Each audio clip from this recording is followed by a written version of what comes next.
history. My father was one of the first doctors in Tupelo. Not the first, there were two doctors before him, two black doctors.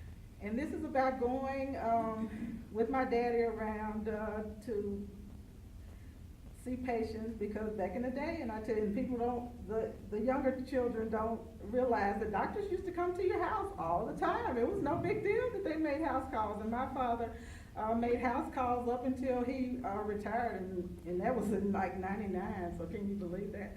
He still made house calls. My dad was a country doctor, and I have such memories galore. I even remember the house calls as he literally traveled around door to door. Sometimes on Saturday mornings when I was just a young thing, my daddy would let me go with him as he did all his doctoring. He'd have his black bag in one hand and his stethoscope wrapped around his neck. He was most definitely the captain, and I was his first man on deck.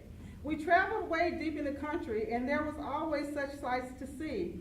Believe you me, I noticed them all, down to the last bumblebee. I'd always meet really kind people as I stayed close by my daddy's side. He'd always give my introduction as he stood there beaming with pride. Many of the people had no indoor plumbing, and most of them were all very poor. So my daddy would let patients pay him with whatever it was they procured. Sometimes he took brown eggs or slab bacon, fresh vegetables, hams, and the like. All of this was so amazing to see for me as such a young type.